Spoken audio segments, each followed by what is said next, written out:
إن الحمد لله والصلاة والسلام على من لا نبي بعده وعلى آله وصحبه أجمعين। সুপ্রিয় শিক্ষার্থী, তোমরা কেমন আছো? আশা করছি মহান আল্লাহর রহমতে তোমরা ভালো আছো। আমি আল্লাহর রহমতে তোমাদের দোয়ায় ভালো আছি। আমি Mohammad Asadullah, city central school and college Ashulia office executive cum প্রশাসনিক কর্মকর্তা। তোমাদের আজকে নবম শ্রেণীর ইসলামী শিক্ষা তৃতীয় অধ্যায় দ্বিতীয় পাঠ, একটি গুরুত্বপূর্ণ বিষয়, তা হচ্ছে সালাত। তৃতীয় পাঠের সালাত এ বিষয়ে আমরা তোমাদের সাথে আলোচনা করবো ইনশাআল্লাহ।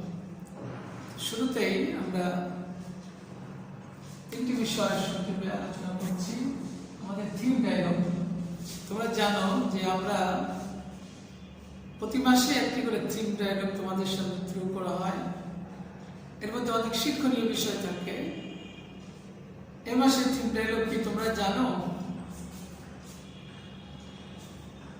এ মাসের থিম ডায়লগ হচ্ছে সেবা ও মানবতা। তাহলে এ মাসের থিম ডায়লগটা কি? সেবা ও মানবতা। তো আমরা ছোট বড় বৃদ্ধ সবারই সেবা করতে পারি, আর সেবাটা হচ্ছে মানবতা। একজন মানুষ হিসাবে আর একজন মানুষকে সেবা করবে, এর চেয়ে উত্তম কাজ আর কি হতে পারে?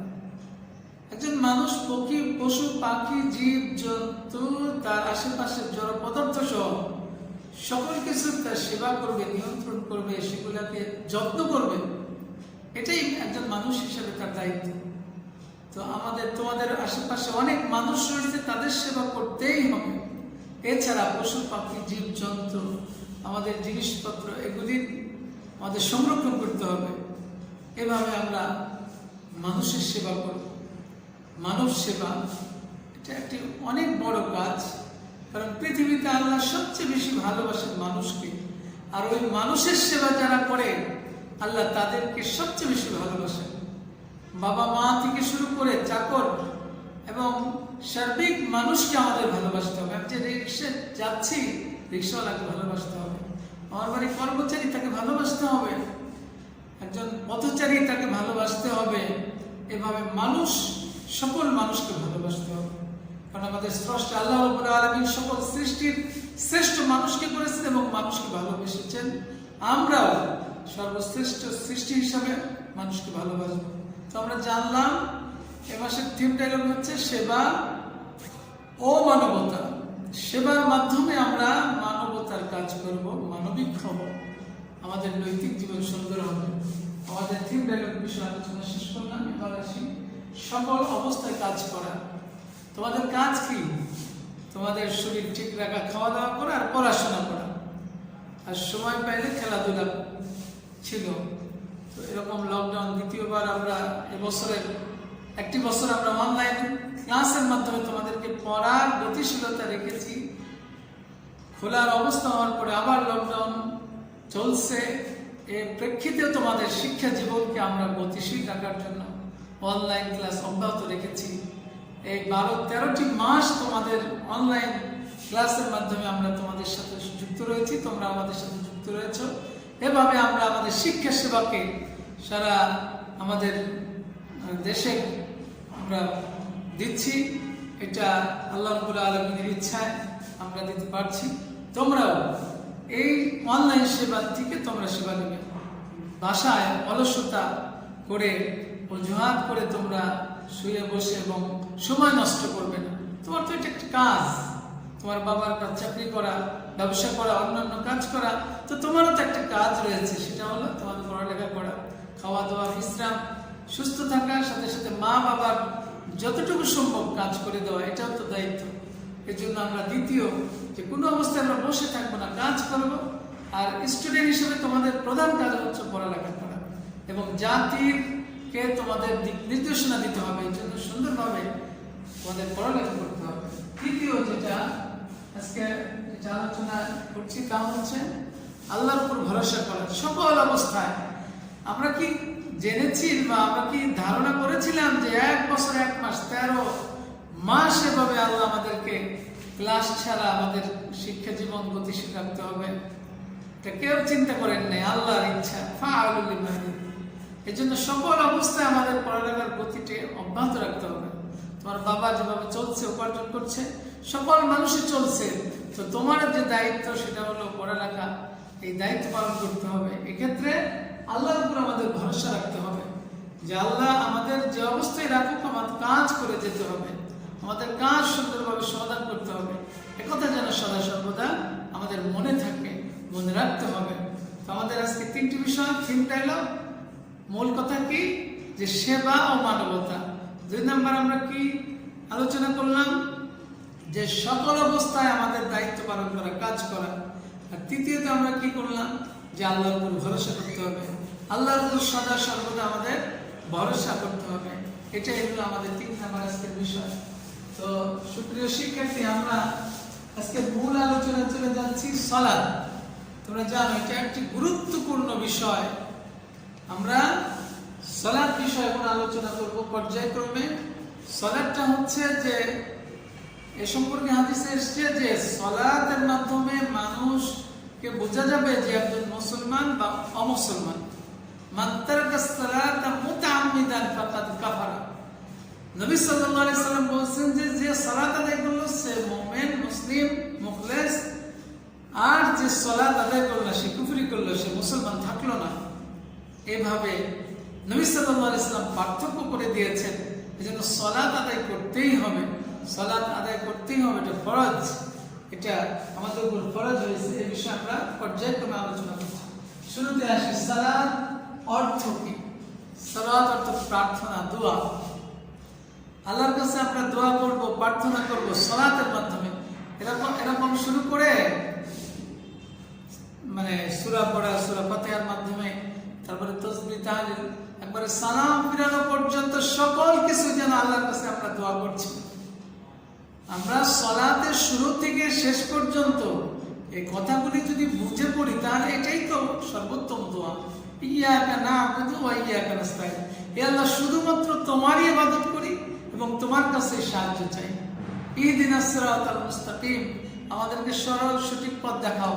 তো সবই তো আল্লাহর কাছে দোয়া বলা হচ্ছে এরকম দাঁড়িয়ে। এরপরে কোরআনের যে কোনো জায়গা থেকে বলা হচ্ছে।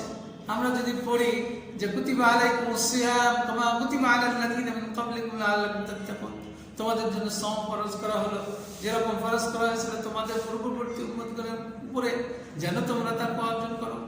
যেখান থেকে ইচ্ছা যদি পড়ি ইয়াসিন আল কুরআনুল হাকিম, ইয়াসিন এর হিকমতময় কোরআন।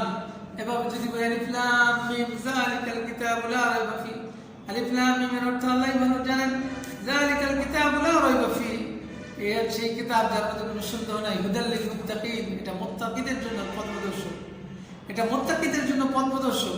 আর সাওমের যে আয়াতটা প্রথম বললাম, মুত্তাকি বানাতে চান আল্লাহ। সূরা বাকারার পরে বলছেন হুদাল লিল মুত্তাকিন, এই হেদায়েত দিয়ে তাদেরকে মুত্তাকি বানাবেন। আর সাওম যে আয়াতটা ফরজ হয়েছে সেখানে বলেছে লাআল্লাকুম তাত্তাকুন, যেন তোমরা মুত্তাকি হতে পারো। মানে মুত্তাকি বিষয়টা এখানে আল্লাহ বলেছেন। তো সাওমের এরকম সালাতের মাধ্যমে আমরা সকল কথা, কোরআনের যে কথাগুলি রয়েছে, মানুষের জন্য যা প্রয়োজন সব আল্লাহ রাব্বুল আলামিন কোরআনে দিয়েছেন। সেগুলা সালাতে দাঁড়িয়ে দাঁড়িয়ে আল্লাহর কাছে চাওয়া, আল্লাহর কাছে মিলিয়ে নেওয়া, এটাই হলো আমাদের সালাতের বিষয়। তো সালাত অর্থ দোয়া, প্রার্থনা, চাওয়া ইত্যাদি। আচ্ছা, তাহলে সালাত অর্থ আমরা বুঝলাম। এরপরে আসি, কিয়ামতের দিন কোন আমলের হিসাব প্রথম দেওয়া হবে?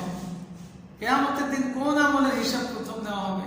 সালাত, সাওম, হজ, যাকাত, মানুষকে দান করা ইত্যাদি সকল ইবাদত, এর মধ্যে কোন ইবাদতটা কিয়ামতের দিন প্রথম জিজ্ঞেস করা হবে? এরকম হাদিসের মাধ্যমে আসছে। মহানবী বলেছেন আউয়ালা মা ইয়াহসাবু বিল আবদি ইয়াওমাল কিয়ামাহ সালাত, আউয়ালা মা ইয়াহসাবুল আবদু বিহি ইলা ইয়াউমিল কিয়ামাহ আস-সালাত। তাহলে কি বলে মহানবী সাল্লাল্লাহু আলাইহি ওয়াসাল্লাম বললেন যে কিয়ামতের দিন প্রথম হিসাব নেওয়া হবে সালাতের। যাদের সালাত রয়েছে তাদের হিসাব হবে, আর সালাত যাদের নাই তারা বিনা হিসাবে জাহান্নামী হবে, নাউযুবিল্লাহ। আর যাদের সালাত আছে তাদেরকে আল্লাহ যত যদি শাস্তি পেতে হয়, পেয়ে হলে তারা জান্নাতি হবে। এই জন্য আমরা সালাত থেকে দূরে যাব না। আর সালাতের মাধ্যমে সকল কিছু আল্লাহর কাছে বলা হচ্ছে, চাওয়া হচ্ছে, আল্লাহর কাছে সবকিছু চাওয়া হচ্ছে, পেরেশানি দূর হচ্ছে। সাহাবা আজমাইন যখন সমস্যায় পড়ে যেতেন 2 রাকাত সালাত আদায় করতেন, যখন অসুস্থ বোধ করতেন 2 রাকাত সালাত আদায় করতেন, সেটা শুয়ে বসে দাঁড়িয়ে। তো সকল সমস্যার সমাধান বলি আল কোরআন, আর এই কোরআনটা পড়া হয় সালাতে। এই জন্য সালাত এবং কোরআন সবচেয়ে, এদিক থেকে আল্লাহর বাণীসমূহ কোরআন, এদিকে আল্লাহর কাছে সবচেয়ে গ্রহণযোগ্য পছন্দনীয় হচ্ছে সালাত। এই দুটি সমন্বয় হচ্ছে সালাতের মাধ্যমে। এই জন্য সালাতের হিসাব কিয়ামতের দিন প্রথম দেওয়া হবে। এই জন্য স্টুডেন্ট, তোমরা সালাত বাদ দিবে না, ফরজ সালাতটা কখনোই বাদ দিবে না। আল্লাহ, তোমার আব্বু ঘুমাচ্ছে, তোমার হিসাব তখন নেন না, তোমার চিন্তা করেন না। আম্মু তোমাকে এত ভালোবাসেন, উনি ঘুমাচ্ছেন, তখন তোমার চিন্তা করেন না। কিন্তু মাবুদ রব্বুল আলামিন তোমার চিন্তা করেন সদা সর্বদা, সবসময় তোমাকে পর্যবেক্ষণ করেন। এই জন্যে আল্লাহর উপর সন্তুষ্ট থাকা এবং আল্লাহকে সন্তুষ্ট রাখার জন্য সালাত আদায় করতে হবে। এবং কিয়ামতের দিন আল্লাহর কাছে প্রথম প্রশ্ন সালাতের হবে। সেই প্রশ্ন যেন আমরা সঠিকভাবে দিতে পারি, এই জন্য বুঝে জীবন্ত সালাত আদায় করবো। মৃত্যু সালাত নাই, কিছুই বুঝলাম না, শুধু ব্যায়াম করলাম, এরকম হবে না। সালাতটা একটু উত্তম ব্যায়াম, কিন্তু ব্যায়ামের জন্য না, ওটা এমনি হয়ে যাবে। কিন্তু এটা হলো আল্লাহর কাছে সবচেয়ে গ্রহণীয় উত্তম একটা ইবাদত।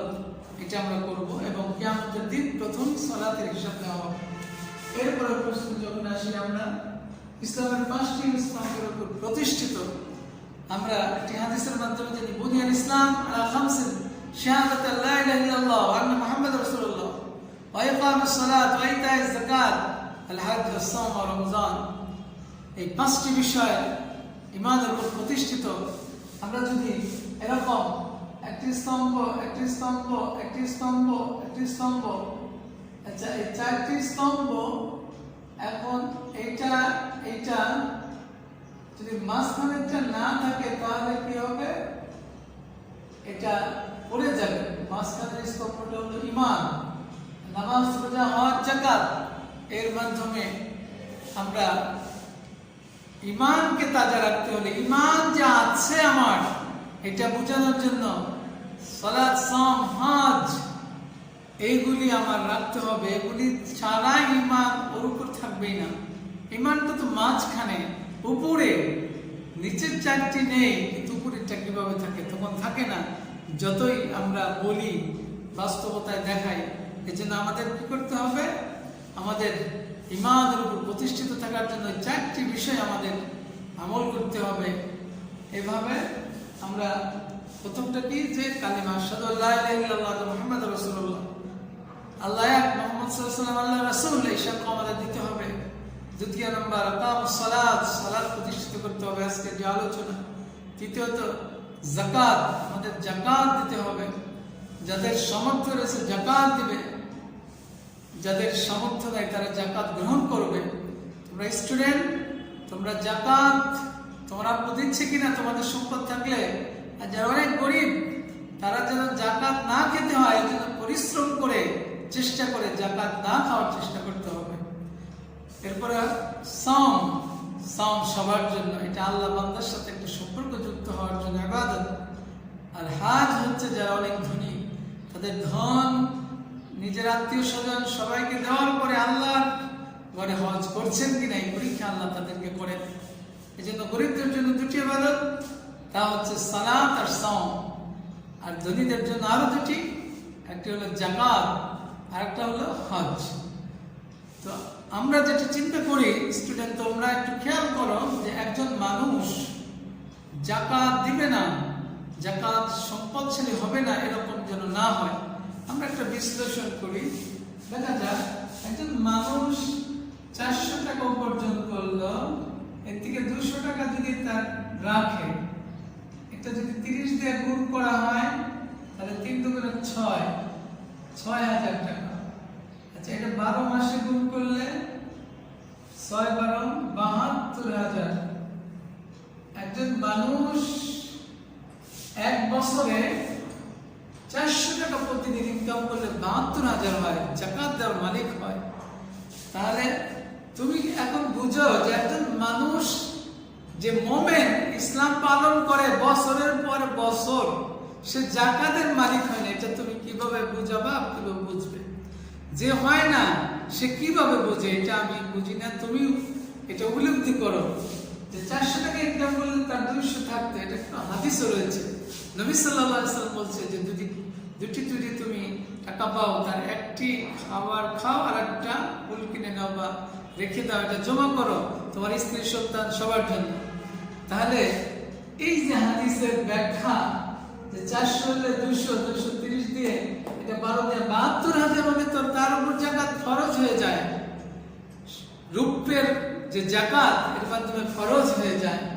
এই হাদিসটা যে জানে না এবং আমল করে না, সে মুসলমান কত দুর্বল মুসলমান।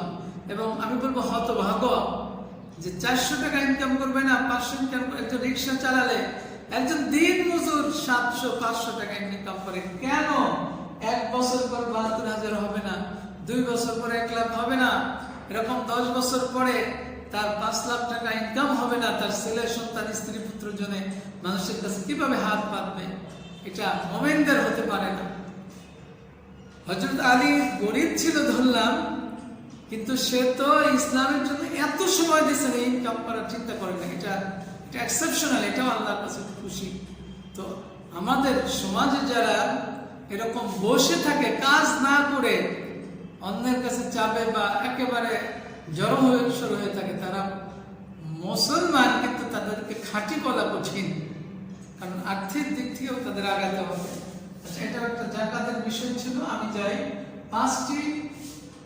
ইসলামের 5টি বিষয়ের উপর প্রতিষ্ঠিত।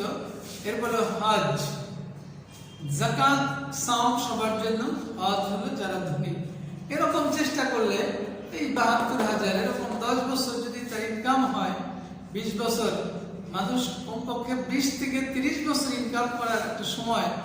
আর এই যে ইনকামগুলি এখানে এসে জমি কিনুক বা বিভিন্নভাবে লাভবান করা যাবে। এটা হলো আল্লাহর কাছ থেকে পাশ করাতে হবে আর চেষ্টা করতে হবে। আল্লাহর কাছ থেকে পাশ না করার চেষ্টা করলে হবে না, শুধু চেষ্টা করলে হবে না। এই জন্য আমরা 5টি বিষয়, ইমানের 5টি বিষয় সকল মুমিনকে তার উপর করণীয় করা উচিত। এটা আমি বুঝি, এটা সবাইকে বুঝতে হবে। আর তোমরা স্টুডেন্ট, তোমাদের বুঝতে হবে। তোমার বাবা মাকে গরিব থাকলেও তোমার এই চিন্তা ফিকর তোমার বাবাকে দিতে হবে, চাচাকে মামাকে দিতে হবে। তারা যেন 2 বছর পর কারো কাছে না চায়, তারা যেন স্বাবলম্বী হয়। সাহাবাজ ভাই স্বাবলম্বী ছিলেন। তোমরা জানো যে জাকাত দেওয়ার জন্য লোক তালাশ করতে হতো, খোঁজা লাগতো। নবী সাল্লাল্লাহু আলাইহি সাল্লামের এই হাদিস এবং এই তরিকার জন্য আজও যদি এই হাদিসগুলি আমরা মানি, আল্লাহর উপর ভরসা করে আমরা কাজ করি, তাহলে আমাদের এরকম একটাই হবে ইনশাআল্লাহ। এরপরে আমরা শেষ অবস্থায় যে সালাতের ধর্মীয় এবং সামাজিক গুরুত্ব। আচ্ছা, ধর্মীয় গুরুত্বটা আমরা আলোচনা করি। সালাতের ধর্মীয় গুরুত্ব হচ্ছে ইন্না সালাতা তানহা আনিল ফাহশাই ওয়াল মুনকার। সালাত মানুষকে অশ্লীল এবং পাপ কাজ থেকে দূরে রাখে। ইন্না সালাতা তানহা আনিল ফাহশাই ওয়াল মুনকার, সূরা আনকাবুত 45 নম্বর আয়াত। যে সালাত মানুষকে অশ্লীল এবং পাপাচার থেকে দূরে রাখে। আর শয়তান মানুষকে অশ্লীলতা এবং লোভ দেখায়। আর সালাত কি করে? মানুষকে অশ্লীল এবং পাপ কাজ থেকে দূরে রাখে। সুবহানাল্লাহ। এই জন্য সালাতের মাধ্যমে আস্তাইনু বিস-সাবরি ওয়াস-সালাত, আল্লাহ কোরআনে বলছেন যে তোমরা সালাতের মাধ্যমে আল্লাহর কাছে সাহায্য প্রার্থনা করো। তাহলে আমাদের ধর্মীয় জীবনে সালাতের মাধ্যমে আমরা সকল সাহায্য প্রার্থনা করব। এটা আল্লাহ আমাদেরকে শিখিয়ে দিয়েছেন। ইন্না সালাতা তানহা আনিল ফাহশাই ওয়াল মুনকার। এখানে একটি হাদিস রয়েছে, তাবারানীর একটি হাদিস। নবী সাল্লাল্লাহু আলাইহি সাল্লাম বলেছেন যে ব্যক্তি মনোযোগ সহকারে সালাত আদায় করে, কিয়ামতের দিন ওই সালাত তার জন্য নূর হয়ে দাঁড়াবে। তাবারানীর হাদিসটা হচ্ছে এরকম, যে ব্যক্তি মনোযোগ সহকারে আন্তরিকভাবে সালাত আদায় করে, কিয়ামতের দিন ওই সালাতটা তার জন্য নূর হয়ে দাঁড়াবে, আলো হবে। কিয়ামত মানেই তো অন্ধকার, কিয়ামত মানেই হচ্ছে অন্ধকার, আর সালাতের নূরটাই তখন তাকে আলো দিবে। এভাবে আমাদের বুঝতে হবে, এভাবে আমাদের ধর্মীয় জীবনটা। এখানে একটি সুন্দর হাদিস রয়েছে, সবাই জানার কথা, যে নবী সাল্লাল্লাহু আলাইহি ওয়াসাল্লাম সাহাবীদের বললেন, হে সাহাবীগণ, তোমার বাড়ির পাশ দিয়ে একটি নদী যদি থাকে, আর এই নদীতে একজন মানুষ যদি পা বা নিয়ম মেনে গোসল করে, তাহলে কি তার শরীরে কোনো ময়লা থাকতে পারে? সাহাবাজ বললেন, না হুজুর, এরকম তো থাকতে পারে না। তখন নবী সাল্লাল্লাহু আলাইহি সাল্লাম বললেন যে নিয়ম অনুসারে যদি একজন মানুষ দৈনিক 5 ওয়াক্ত সালাত আদায় করে, তার কোনো গুনাহ থাকতে পারে না। সুবহানাল্লাহ। এই জন্য আমাদের নিয়ম অনুসারে আল্লাহকে সন্তুষ্টির জন্য, আল্লাহকে খুশির জন্য, আল্লাহকে রেজামন্দি হাসিলের জন্য নবীর তরিকায় আমাদের সালাত আদায় করতে হবে। এটা আমাদের ধর্মীয় নির্দেশনা। ধর্মীয়ভাবে আমাদের এভাবে বুঝে নিতে হবে, এভাবে আমল করতে হবে। আমরা আসি সামাজিক বিষয়। সালাতের সামাজিক বিষয়টা কত সুন্দর। একজন মানুষ 5 বার যদি মসজিদে যায়, পাশে 10 জন মানুষ তার সাথে দেখা হচ্ছে। এখন মসজিদের সালাম ফিরানোর পরে তো কথা ছিল, ভাই আপনি কি আজকে খেয়েছেন? যদি একটু গরিব মনে হয়, ভাই আপনি কি আজকে, আপনি তো কামলা দেন প্রতিদিন, আজকে কি কামলা দিতে পেরেছেন? আপনি তো মিস্ত্রি, আপনি কি মিস্ত্রি দিয়েছেন? আপনি তো ব্যবসা করেন, আপনি কি দোকান খুলেছেন? অথবা আপনার ছেলে সন্তান সবাই ভালো আছে? এরকম সাহাবা আজমাইন প্রশ্ন করতেন। আর আমরা সালাত শেষ করে কি করি? সুন্নত করে যার যার মতো চলে যায়। সুন্নত তো বাড়িতে পড়ার জিনিস, হয়তো সময় না পেলে মসজিদে পড়া যাবে, কিন্তু যে সালাতের মূল হকটা আমরা আদায় করি না। যে আমার পাশে একজন সালাত করলো, তার খোঁজই নিলাম না, সামনে এক ডান পাশে তার খোঁজ নিলাম না। যদি এরকম 5 বার 10 জন মানুষের খোঁজ সবাই নেয়, তাহলে কত সুন্দর সমাজটা হতো। কিন্তু আমরা সামাজিকভাবে মসজিদে সালাত আদায় করার পর আমরা যার যার চিন্তা করে চলে যাই। এটা তো কথা ছিল না। আমার পাশে 2 জন, কমপক্ষে একজনকে নিয়ে চিন্তা ফিকির করা দরকার। আমি তো সুস্থ আছি, আমি তো খাচ্ছি, আমি পড়ছি, আমার পাশের উনি কেমন আছেন, এরকম জিজ্ঞেস করা জানা উচিত ছিল। যেরকম একজন মানুষ একজনের মানুষের সাথে দেখা হলে সালামের পরে ভালো মন্দ জিজ্ঞেস করতে হয়। তো নামাজের পরে আমরা সালাম দিয়ে কোনো ভালো মন্দ জিজ্ঞেস করলাম না, সমানে সুন্নত পড়া শুরু করলাম। সুন্নত পড়বই, কিন্তু হক যেটা, সেই হকটা আদায় করা উচিত ছিল। এই জন্য সামাজিকতা এত সুন্দর। এখানে সামাজিক বিষয় যে আরো রয়েছে, যে সালাত আদায় করলে একজন মানুষ আরেকজন মানুষের দুঃখ কষ্টে এগিয়ে যেতে পারে, আবার এগিয়ে নিতেও পারে। এভাবে সামাজিক জীবনটা আমাদের সুন্দর হবে। এজন্যই ধর্মীয় বিষয় বলে, তোমরা রুকুকারীদের সাথে রুকু করো, তাহলে তোমাদের ক্ষুধা চলে যাবে। যে বলা হয়েছে একটা হাদিসে, যে সালাত আদায় করে জামাতের সাথে, আল্লাহ তার 5টি বড় কষ্ট দূর করে দেন। তার মধ্যে অন্যতম একটা হচ্ছে তার রিজিকের অভাব দূর করে দেন। সুবহানাল্লাহ। তো সালাত আদায় করলে, বুঝে সালাত আদায় করলে তার রিজিকের অভাবই থাকে না, পেরেশানি থাকে না। আমরা এই সালাতকে বুঝে পড়তে হবে। এই জন্য তো বললাম যে একজন মুমিন, সে যাকাত দেওয়ার মালিক হবে না 3 বছরে, সে রিকশা চালাক, যত গরিব হোক, হযরত আলীর মতো হলে সেটা এক্সেপশনাল, সেটা আল্লাহ ক্ষমা করবেন। কিন্তু অলসতা বশত বসে বসে আল্লাহকে দোষারোপ করবে, এটা তো আল্লাহ মেনে নিতে পারে না। যে আল্লাহ যদি পারতাম তাহলে যাকাত দিতাম, আল্লাহ পারলাম হজ করতাম। এটা অনেক কষ্ট পরিশ্রম করে তো যাদের টাকা উপার্জন তারা করছে। যারা অন্যায় পথে করে তাদের কথা বাদ, কিন্তু ন্যায়ভাবে যারা পরিশ্রম করছে, তাদের ঘাম রক্তকে ঘাম বানিয়ে তারা পরিশ্রম করে টাকা উপার্জন করছে, তাদের সেই আদর্শ মেনে আমাদের উপার্জন ক্ষম হতে হবে। এবং আমাদের নামাজ, রোজা, হজ, যাকাত সবগুলি আমাদের উপর ফরজ করাতে হবে আল্লাহর সন্তুষ্টির জন্য। আর ফরজ হলে তখন সেটা আদায় করতে হবে, এটা আল্লাহর সন্তুষ্টির জন্য, কোনো রিয়া বা লোক দেখানোর জন্য নয়। এভাবে আমাদের চিন্তা করতে হবে। তোমরা ছোট রয়েছে, তোমরা স্টুডেন্ট, তোমরা এখন থেকেই চিন্তা করবে যে আমার বাবা যাকাত দিচ্ছে, আমার এটা ধরে রাখতে হবে। আমার বাবা হজ করছে, আমাকে ধরে রাখতে হবে। আমার নামাজ সালাত আদায় করে আমি সালাত মিস করবো না। আর আমার মা বাবা কি করে, যে সাম পালন করে, আমি যদি সুস্থ থাকি কোনো সময় সাম ছেড়ে দেব না। এটাই তো আমাদের কথা ছিল। আজকের সালাত আমাদেরকে এটাই শেখাতে চাচ্ছে। সবশেষে আমরা বলতে চাচ্ছি, সালাত হলো মুমিন জীবনের অন্যতম একটি টনিক, যার মাধ্যমে তার জীবনটাকে পরিবর্তন করে পৃথিবীতে উপস্থাপন করে। সালাত পড়া মানে কি, যে হে পৃথিবীর মানুষ, আমি আমানতদার, আমি সত্যবাদী। এই যে আল্লাহু আকবার বলে দাঁড়ানো মানে, এই দাঁড়ানো মানে আমি খেলার মাঠে দাঁড়িয়ে খেলা দেখছি এরকম না। এই দাঁড়ানো মানে ক্লাসে বসে শুনছি, বসে না। আল্লাহর সামনে দাঁড়িয়ে আমি যেন বলছি যে হে পৃথিবীর মানুষ, আমি আমি আমানতের খেয়ানত করি না, আমি মিথ্যা বলি না, আমি কাউকে ফাঁকি দেই না, আমি বাবার আদেশ পালন করি, আমি মায়ের আদেশ পালন করি, আমি স্যারদের সম্মান করি, বড়দের সম্মান করি, ছোটদের স্নেহ করি। যাবতীয় কথা যেন প্রকাশ্যে দিবালকের মতো সেই হযরত ওমরের মতো বলা হচ্ছে যে আজকে আমরা প্রকাশ্যে সালাত আদায় করব। প্রকাশ্যে সালাত এই আমি সালাত আদায় করলাম আমানত খেয়াল করবো এরকম না, আমি সালাত আদায় করলাম মিথ্যা বলবো এরকম না। এই জন্য তো সালাত এবং সালাত না পড়া এটা মুমিন এবং মুমিন থেকে বের হয়ে যাওয়া। এই জন্য শিক্ষার্থী, তোমরা ছোটবেলা থেকে তোমাদের ব্রেনে এটা ক্যাচ করে নিতে হবে যে সালাত মানেই হচ্ছে আমি সারা বিশ্বের মানুষকে জানান দিচ্ছি যে আমি একজন ইনসানে কামেল, আমি কোনো অন্যায় করি না, কোনো অন্যায় সহ্য করি না, আমি মা বাবাকে সর্বোচ্চ সম্মান করি, মুরব্বীদের সম্মান করি, আমার উপর যথাযথ কাজগুলি আমি সুন্দরভাবে করি, আমি কাউকে কষ্ট দেই না, আমি জীবজন্তু পশুপক্ষে কাউকে কষ্ট দিই না, আমি সালাত আদায় করি, আল্লাহ সন্তুষ্টির উপর রয়েছে। এভাবে আমাদের সালাতটা আমাদের জীবন্ত সালাতে নিয়ে আসতে হবে। এই জন্য আসো, তোমরা 12, 13, 14 বছরে রয়েছ, এখন থেকে তোমাদের সালাত কন্টিনিউ করতে হবে আল্লাহ সন্তুষ্টির জন্য। আমরা যেন আমাদের সালাতটা কবুলিয়াত ভাবে আল্লাহর কাছে উপস্থাপন করতে পারি। আল্লাহ আমাদেরকে তৌফিক দিন, আমিন। আসসালামু আলাইকুম ওয়া রাহমাতুল্লাহি ওয়া বারাকাতুহু।